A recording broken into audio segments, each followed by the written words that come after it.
You descend into the ancient winding streets of Ukaizo.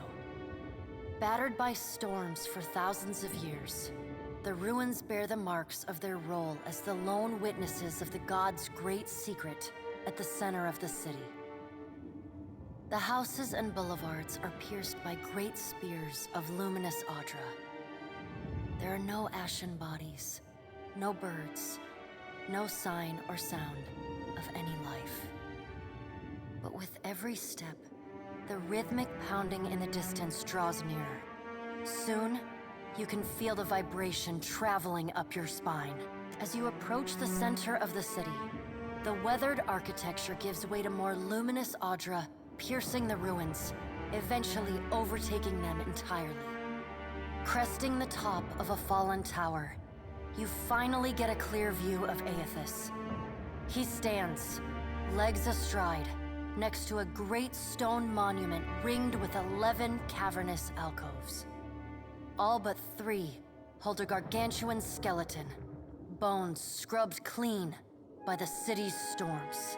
An immense Anguithan machine floats above the monument, the only safe route to the...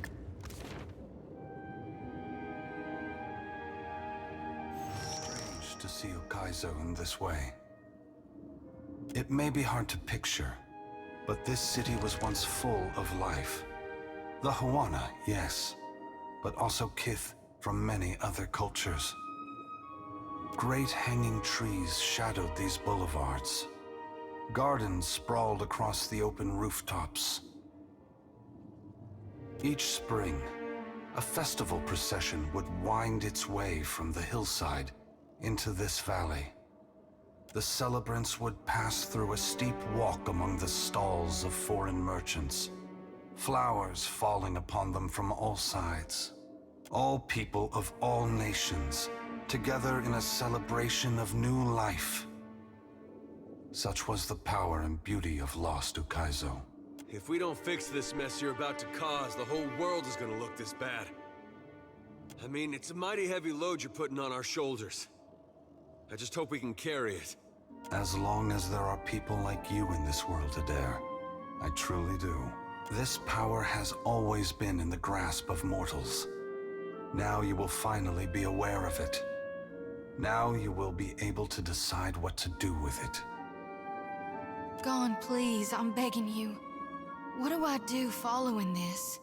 How am I to best serve those still living, to improve our future chances of survival? The Deadfire and the Eastern Reach are full of animancers, women and men with brilliant minds who can solve this great problem. They will also need people with brilliant souls, like you, Shodi. People who can tend to the spiritual needs of the world in a time of fear and desperation. Remember, the flame you bear is not only light, but warmth. Provide comfort to all who need it. I ain't never chatted up a god before. Feel like I should be asking something profound and philosophical. And yet, thing I'll be wanting to know, what be stopping the other gods from coming down and just setting this shit back straight? And then you breaking it again. This be our new tides then, all up and down, over and over, till the sea drowns us all? A wise question, Seraphim. Have no doubt, some of the gods are already trying to figure out a way to fix this on their own. It is not beyond their capabilities. After all, we made these machines with the Huana many years ago.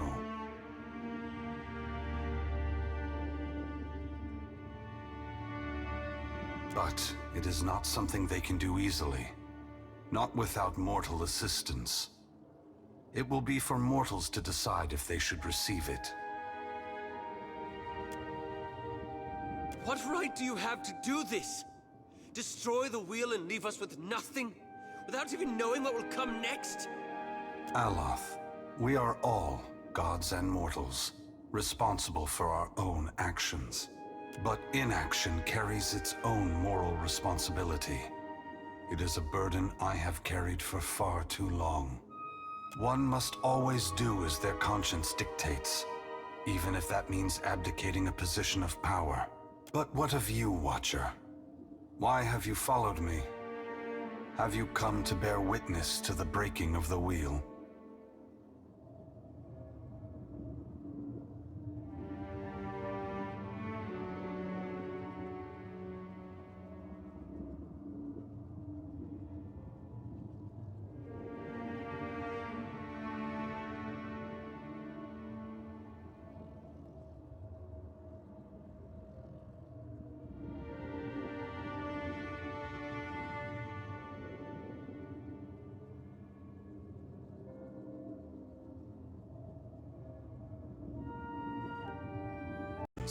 To reach this point in time. Animancy is poised to go far beyond what we Engwithans ever discovered. Why does Helia think I should lend more power to mortals?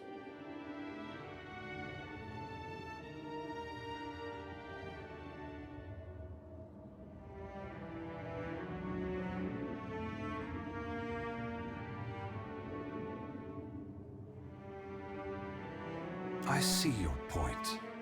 Perhaps it was naive of me to think that mortals could immediately set about to fixing the wheel in the midst of such chaos. From where should mortals draw their inspiration?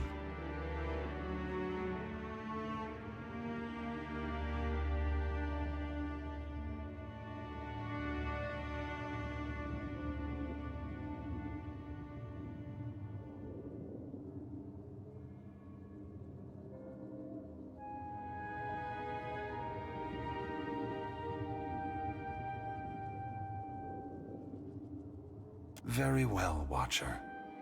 I will ensure that mortals are inspired by my passing, that my power not be expended in vain. Indulge me in a moment's curiosity. There is something I wish to know about Eora, about Kith, that I can only learn through your eyes.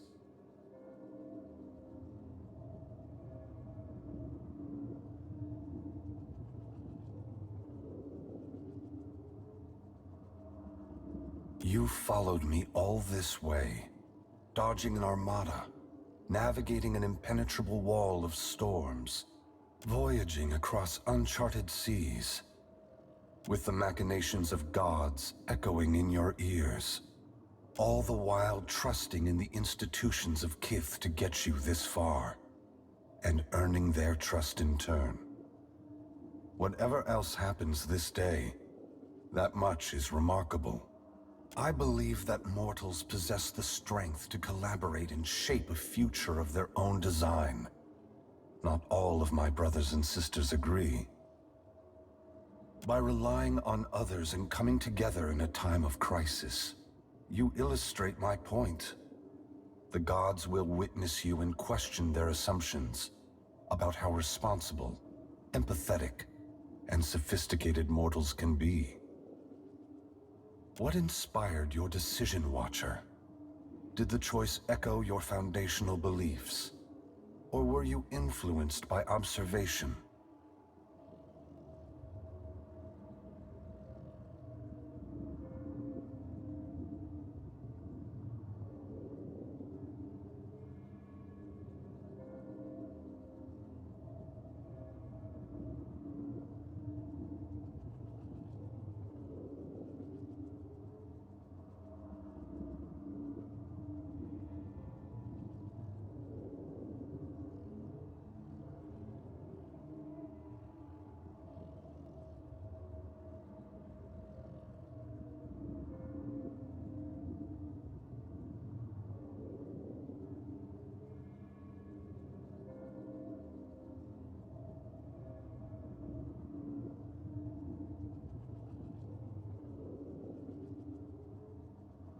I thank you for your perspective.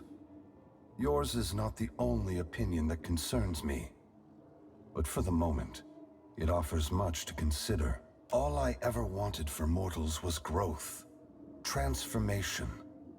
Once, my brothers and sisters shared this goal. Some have forgotten themselves, giving into fatalism or tyranny. Others have succumbed to apathy. It brings me great sorrow that crisis is the only way to set the future in motion. Would that I could pass the responsibility of heralding your darkest hour to another. Never forget that trust and coordination between mortals brought you to this place. Your future is built on a foundation of hope, and you have laid the first stone. I must attend to my final work now. I cannot delay any longer. You have carried a heavy burden across the Deadfire, Watcher. Before I go, I would rid you of it.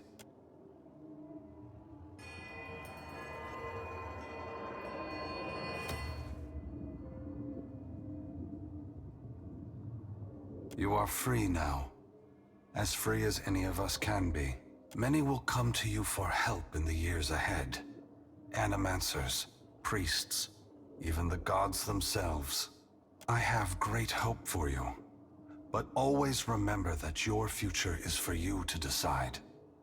Use your freedom well. Eothas squares himself to the machine. As you move to a safe distance, he draws his fists back and resumes his assault. The blows rain down with increased fervor, but the machine perseveres in spite of his efforts. Spreading his arms wide, Eothas draws power from the luminous Audra clustered around the valley. The energy courses through his body, limbs overflowing with intense light and waves of heat. He returns to his task, each strike bringing with it the sound of cracking stone and twisting metal. Cracks appear along the hands, then race up the arms. You see Eothas' arm shatter upward from his hand through his elbow. As Eothas' voice fades, the enormity of what you've accomplished sinks in. You have confronted a god. You have rediscovered the ancient city where the wheel was forged, and you have seen the wheel shattered. What comes next is uncertain, but already the legend spreads of the Watcher, who survived Andra's mortar and stood toe-to-toe with Eothas. As the light of thousands of souls leaves Maras Nua's body, Deadfire quakes, the sea churns. All around the archipelago, long-forgotten Anguithan ruins rise from the rubble and the waves. A lost bounty of ancient knowledge, now laid bare for Kith. The Huana lay claim to Deadfire's ruins and lead efforts to explore them. They prove especially adept at deciphering the secrets of Ukaizo, emboldening efforts to recreate the work of the Anguithans. Priests, mystics, and visionaries around the world dream of ancient pasts.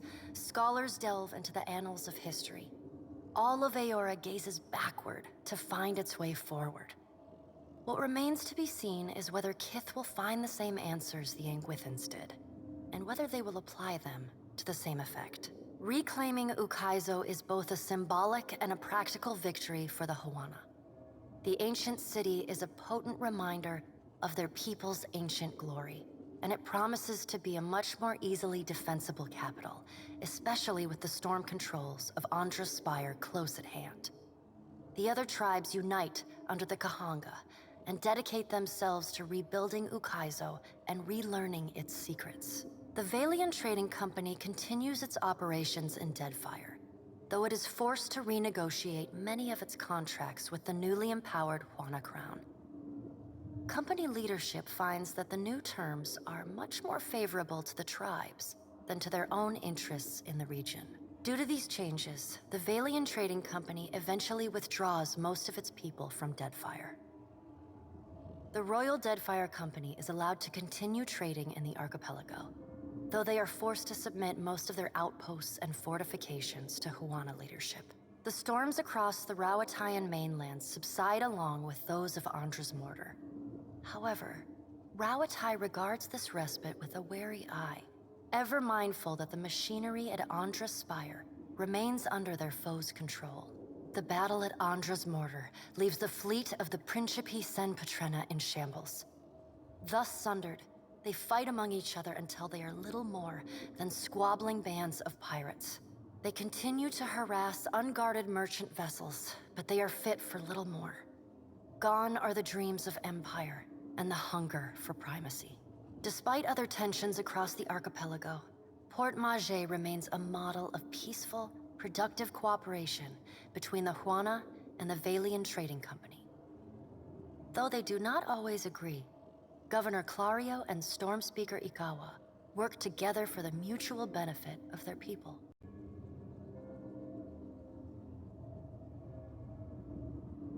As the balance of power changes in Deadfire, so too does Nekataka transform. Though the Kahanga monarchy moves its new seat of government to Ukaizo, Nekataka continues to be a busy and important city. Largely forgotten amidst more prominent concerns, the Gullet continues to be a miserable place, especially for those Raparu who flee to Nekataka seeking a haven amidst the turmoil. For them, the Grand City is a promise cruelly broken. Ukaizo reveals more about the ancient art of water shaping than the Guild could have hoped to learn in another century of work. With this new knowledge, water shapers across the archipelago wield the currents and bend the waves for the pleasure and benefit of the new Juana nation. Your brief encounter with Letharn proves deeply influential for the children of the Dawnstars. Plagued with nightmares and haunted by the deaths at Hesango, Letharn begins questioning his faith in Eothas. At first, his fellow Dawnstars chide him. The faith of the children of the Dawnstars fades, but their commitment to the people of Deadfire does not. They continue feeding, healing, and helping the neediest. The Adra at Pokakohara is restored, but the rumored Valian Trading Company post never comes to Tikawara. Torn between waiting and seeking better fortunes elsewhere, to the misfortune of many, a group of slavers remains entrenched on Crookspur. While they profit off the misery of Kith, ships continue to disappear at the southeastern fringe of the archipelago, and stories circulate of a colony of vampires and gulls. The Queen soon sends a contingent of her bravest warriors who end the horrors of Splintered Reef. Though your adventures alter the destiny of Aora and the balance of power in Deadfire, they also leave a lasting mark on those who travel at your side. Adair returns to Hesango, where he reunites with Byrne, the son of his former lover, Alava.